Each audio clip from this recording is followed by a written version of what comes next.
vedettes de la province. Ce qu'il faut retenir, c'est des petits cadres comme ça, c'est bien payant. Regardez la femelle orignale, elle va casser des branches. Là. Il y en a des folklores qui disent qu'ils cassent des branches, donner des branches à leur bébé. Là. Regardez-la, on la va faire. Là. Elle va casser des branches, elle va manger les branches, les tiges. Elle, tout ce qu'elle peut, bas, haut, en hauteur, elle va tout manger. Elle va chercher de l'énergie. Les bocs dans le post-rut sont un peu agressifs. Ils s'essayent un peu, mais il n'y a pas de gros combat. Fait que si tu utilises un bois d'orignal, pas un rattling agressif. Regardez cette scène-là qu'on a filmée. Beau gros boc adulte, regardez, il grattait à terre. Ça, dans le pic du rut, oublie ça, là. L'autre, le petit voyeur à droite, là, il ne serait pas collé, là, il est à 8 pieds, là. Parce que là, il n'y a plus de testostérone. Le bombardement de testostérone qui donne des combats est peu actif. Puis la beauté du post-rut, c'est qu'ils sont réunis en communauté d'orignaux. Souvent, quand t'en trouves un, t'en trouves trois. Quand t'en trouves trois, t'en trouves quatre. Ils sont tous dans les cafétérias. Toute la bouffe possible qu'ils peuvent manger avant l'hiver, ils vont toutes la manger. Ils mangent énormément. Là, il n'y a plus de feuilles. Fait qu'ils vont manger tout le bout des arbres. Ça, c'est du boulot nain. Des fois, ils vont manger du saule. Ils vont manger des têtes de trempe. Ils vont aller chercher le maximum d'énergie possible. Parce qu'à l'hiver, c'est plus le fun pour eux autres. C'est surtout un hiver. Regardez, casser la branche, on vient d'avoir faire. Alors, à casser la branche en hauteur pour venir manger le bout de la tige. Fait qu'eux autres, c'est des opportunistes. Puis là, ils se couchent, puis ils ruminent. Regardez là, ça, c'est un beau tournage. Elle est en train de ruminer. Puis là, elle retourne pour manger. Fait qu'elle se promène. Elle s'en va dans son environnement, puis elle cherche le plus de nourriture possible. Tout en marchant, en sentant, en analysant, pour mieux comprendre. Regardez le beau gros boc.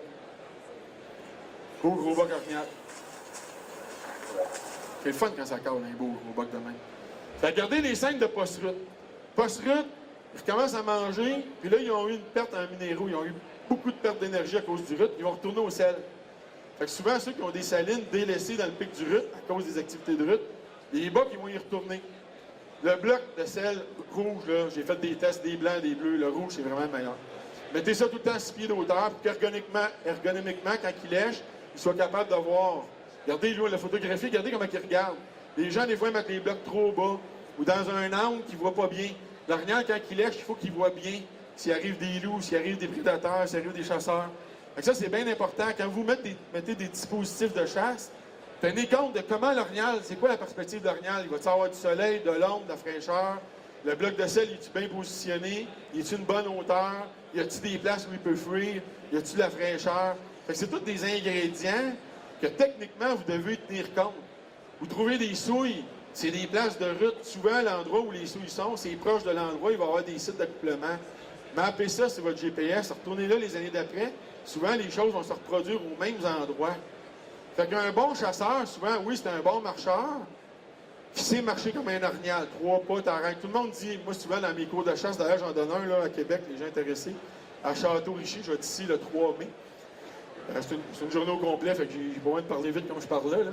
J'ai du temps en masse. Fait que cette technique-là, c'est pas de la randonnée pédestre, là. De la chasse fine, c'est du serpente, tu t'en vas tranquillement, tu retiens tes pas. Quand tu fais casser une branche, tu t'annonces. Puis l'orignal, il réagit bien à ça, parce que quand tu te promènes dans son environnement, lui, il va t'entendre arriver. Puis si ton pas n'est pas un pas de prédateur, si tu marches trop vite, tu es dans le mode cellulaire, iPhone, stress, pas bon, là. T'es trop gars de ville, là. Faut que tu laisses le gars de ville à la maison, puis tu rentres zen dans le bois. Parce que même si tu es un bon chasseur, si tu marches trop vite, puis tu marches en ligne droite, l'orignal, il va pressentir ça. Parce que l'orignal, lui, quand il marche, il suit, il va épouser les formes du territoire, la géographie du sol, il va faire des pauses, il va sentir, puis il va toujours travailler avec le vent. Mais si toi, tu es pressé, anxieux de finir ta chasse, puis tu prends un chemin plus court entre toi et l'orignal, il va le pressentir, et là, tu vas faire une erreur. Là, tu vas flusher ton boc. Des bocs de 4,5, là, des gros bocs, là, les autres, ils sont attentifs à ça.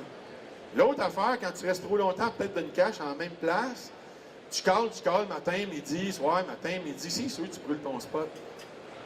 Tu es tout le temps à la même place, puis une femelle en route qui est à 18 pieds d'un arbre, chaînée après l'arbre d'un condo, soyons francs, dans la vraie vie, ça marche pas, là. Une femelle en route, elle se déplace, elle urine, elle marche, elle se promène, elle est en route, là. Elle n'est pas capable de rester statique. Elle s'occupe même pas de son veau, on l'a vu tout à l'heure. Fait que soyez conséquents. Quand vous imitez un orignal, puis vous calez un orignal, puis il s'en vient sur le cal, puis il stoppe. Tu sais, combien de chasseurs disent « Michel, il est venu proche, mais il a stallé. » Il a stallé parce qu'à un moment donné, il n'a pas senti. Lui, il a un sens qui est séduit, c'est le sens auditif. Il a attendu un bon cal. Il a embarqué parce qu'il est dans la route.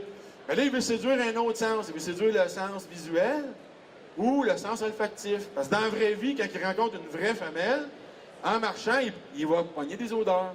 Ou en marchant, il va la revoir. Parce qu'elle, quand elle est en route, elle n'est pas cachée dans une caverne. Là. Elle s'expose. Puis encore, puis elle se promène. Fait que le buck, normalement, dans la vraie vie, dans deux orignaux, et non dans un orignal et un chasseur, il s'approche, puis là, il la voit. Puis là, ça le sécurise. Puis elle vient au-devant de lui, puis souvent, il y a un meeting qui se passe. T'sais. Mais le chasseur, en se mettant dans sa cage, puis en disant, toi, tu vas venir en dessous de ma cage, dans mon bloc de stèle. À un moment donné, il stalle le buck, là, il est pas fou, sinon on les tirerait toutes. Mais le chasseur qui comprend ça, puis qui dit, pourquoi pas aller dans la forêt? Pourquoi pas aller là où il se sent bien? Là où il souille, là où il frotte, là où il se sent en sécurité, là où il est au frais, là où il va protéger sa femelle. C'est sûr que tu vas changer toute ta perspective. Mais il y a une façon de le faire. Savoir marcher, savoir écouter, savoir observer. Si tu marches trop vite, tu ne verras pas les souilles. Si tu marches trop vite, tu ne verras pas les frottages. Si tu marches trop vite, tu vas marcher comme un loup. Si tu marches comme un loup, tu marches comme un prédateur, tu ne marches pas comme un orignal. Fait que la meilleure façon d'apprendre les orignaux, c'est pour ça que ce DVD-là, je tenais à le faire. Ça faisait des années qu'on retenait ces images-là. Je voulais que vous rentriez dans l'intimité des orignaux. Je vous l'ai présenté, si vous voulez l'encourager. On le vend à 20 $. Vous allez écouter ça avant la chasse. Vous allez écouter les cales. Pratiquez vos cales. Je l'ai fait en avant de vous autres. On entendait caler. À cale, tu cales. Elle n'est pas réceptive, fait pareil. Boc en route. Recule ça, mets-les. Cale à l'orignal. Tu ne peux pas avoir meilleur que ça. Là. Ils sont là, puis il y a une prescription que je vous mets en éveil avec des images d'orignaux qu'on ne prélève pas pour mieux apprendre. Moi, à l'âge de 12 ans, quelqu'un m'aurait donné ça, j'aurais dit merci. J'aurais sauvé bien du temps. Parce que tu vois les comportements en fonction des dates. Puis le chasseur, si vous êtes dans les salons, c'est parce que vous voulez augmenter vos intérêts, augmenter vos performances, vos qualités techniques. Un bon chasseur, c'est ça, des qualités techniques, comme un bon joueur de golf, un bon joueur de hockey. Puis travailler en équipe. On a eu une équipe Canada là, qui nous ont honorés. Ils travaillent en équipe. Ils se font des passes. Ils travaillent ensemble. C'est important qui frappe, pas important. À moins que tu veux faire ton petit show personnel dans la vie. Là.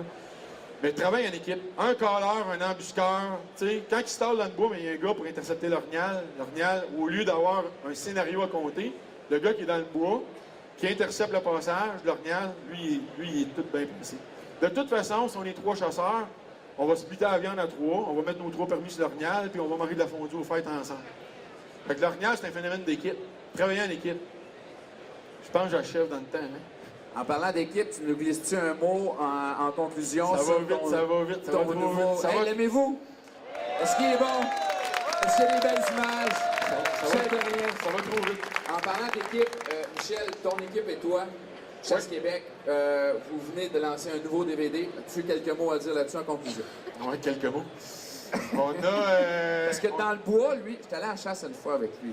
J'ai eu cette chance-là d'avoir un offre, un texto. Qu'est-ce que tu fais en fin de semaine? On est mardi. Là, je trouvais qu'il était stressé. Il dit, viens dans le bois, ça fait du bien.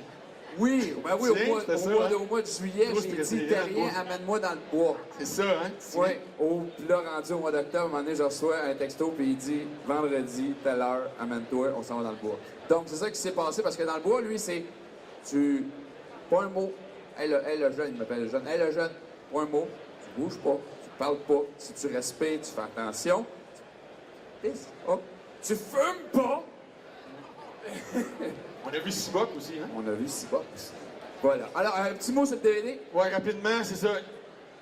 Oui, du divertissement. On est allé au territoire du Nord-Ouest, on est allé partout, on a fait plein de voyages, on partage ça. Mais il y a un caractère académique. Moi, mon but, dans une revue comme Sentier Chasse et Pêche, sur le site chassequebec.com, vous pouvez me taguer sur Facebook. L'objectif, c'est de faire la promotion de la chasse. Puis moi, ce que j'aime, c'est que vous aimiez chasser. Et mon objectif, c'est d'enseigner des techniques de chasse qui vont faire que vous allez aimer la bête et respecter la bête. Fait que dans ce DVD-là, l'objectif est là. Et je pense que les images que vous avez vues font en sorte que les vedettes là-dedans, c'est les orignaux et non les êtres humains. Malgré qu'on a fait 17 prélèvements, on a 6 bocs de 50 pouces et plus, un peu comme vous avez vu. Fait que je viens de vous encourager, nous autres, on veut continuer dans cette foulée-là.